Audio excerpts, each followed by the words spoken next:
C'est une réalité qui s'est transformée en préoccupation dans toutes les sociétés où les réseaux sociaux sont accessibles, c'est-à-dire à peu près partout dans le monde. Mais ce n'est pas partout qu'on essaie d'encadrer ces réseaux sociaux, voire de limiter leur accès. L'Assemblée nationale française a frappé un grand coup la nuit dernière en adoptant une proposition de loi interdisant les réseaux sociaux aux moins de 15 ans. On en fait une question de santé mentale. Le président français, Emmanuel Macron, saluant le vote des députés en insistant que le cerveau de nos enfants n'est pas à vendre ni aux plateformes américaines ni aux réseaux chinois, que leur rêve ne saurait être dicté par les algorithmes. Après l'approbation attendue du Sénat, la France deviendra le premier pays européen et le deuxième au monde, après l'Australie, à imposer une telle limite d'âge dans l'accès aux réseaux sociaux. En Australie, l'âge minimal est de 16 ans. Avec l'omniprésence de ces réseaux sociaux dans nos vies et celle de nos enfants, il y a un aspect à la fois révolutionnaire et répressif, franchement, dans ces lois. Pour en parler, nous avons avec nous aujourd'hui Bruno Guglielminetti, spécialiste du monde numérique et animateur du podcast Mon Carnet.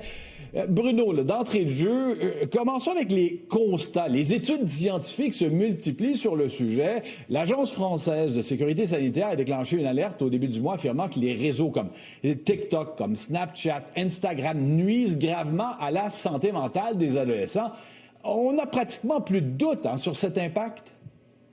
Oui, d'autant plus que même les études internes qui n'ont pas été rendues publiques avant des procès qui sont en train d'avoir lieu là aux États-Unis.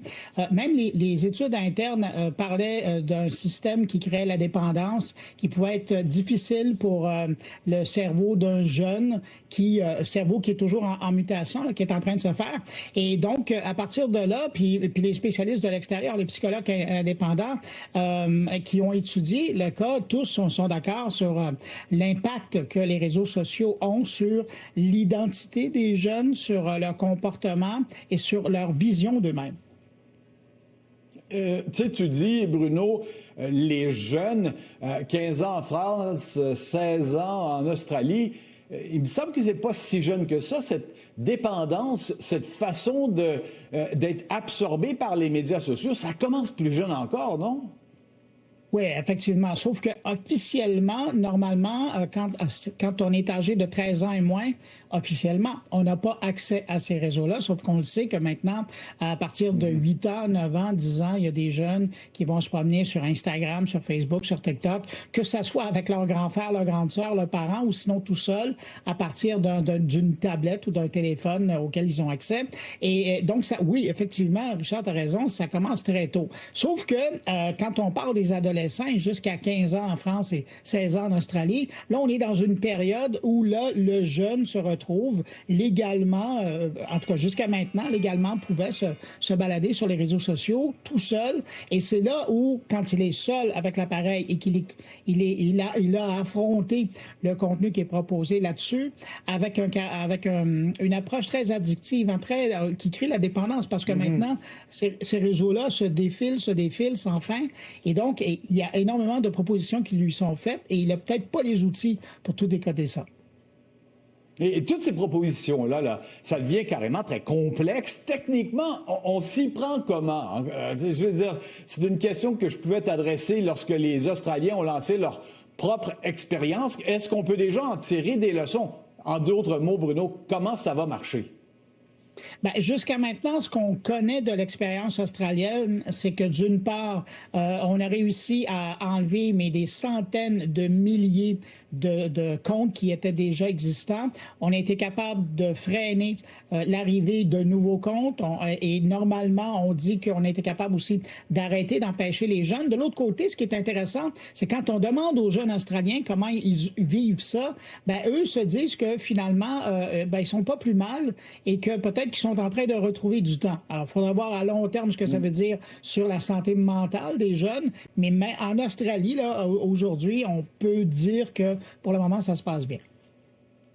Dis-moi, Bruno, j'ai juste testé sur une des critiques qui a été émise. C'est un député de la France insoumise, qui était parti de gauche radicale là-bas, qui a dénoncé ce projet de loi comme du paternalisme numérique.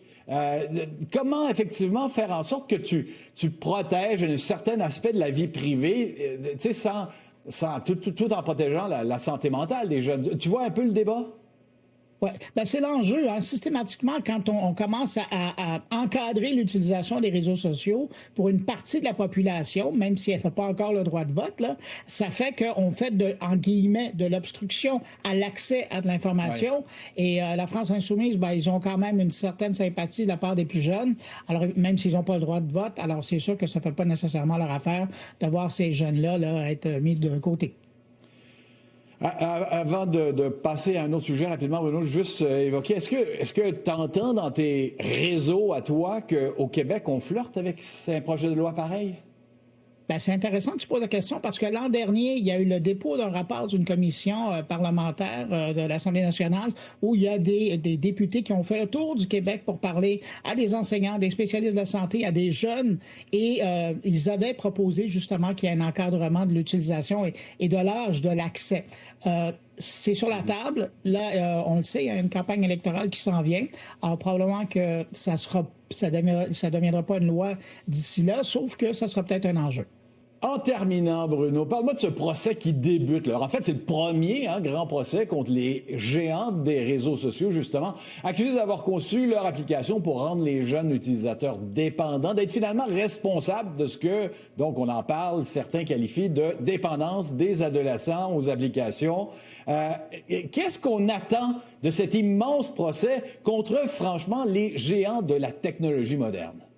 Ben, il y a quatre compagnies qui sont au banc des accusés. Il y a Meta pour Facebook, Instagram et compagnie. Il y a YouTube, il y a TikTok et il y a Snap. Et les deux derniers, TikTok et Snap, ont eu des ententes hors cours avec les gens qui les poursuivaient. Donc, ils ne font pas partie du portrait, mais ils restent maintenant sur le banc des accusés, Meta et YouTube. Et tout est en train de se jouer. Et c'est pour donner une idée de l'ampleur de la chose, là, c'est comparable au niveau de l'importance des poursuites et des conséquences s'ils sont trouvés coupables de ce que l'industrie du tabac a vécu il y a plusieurs années. C'est-à-dire que s'ils sont trouvés coupables d'avoir causé des problèmes d'anxiété, des problèmes de santé mentale, de dépendance auprès d'une jeunesse américaine, à travers les milliers de cas qui sont présentés cette semaine à Los Angeles, mais un peu partout à travers les États-Unis pendant les semaines à venir, et ils vont devoir payer des milliards de dollars à des familles, à des jeunes, et les conséquences vont être très pénibles pour les géants, les GAFAM qui sont visés par cette poursuite-là. Avec ce procès qui débute à Los Angeles, mais il va y en avoir d'autres dans le pays, si j'ai bien compris, ce qui fait en sorte que raison de plus de suivre tout ça de très près. On va y revenir. Bruno Guglielminetti, merci pour cet éclairage de ce monde numérique que tu connais si bien. Je rappelle que tu es animateur du podcast Mon Carnet. Merci d'avoir été avec nous, Bruno. Merci de l'invitation, Richard. Au revoir.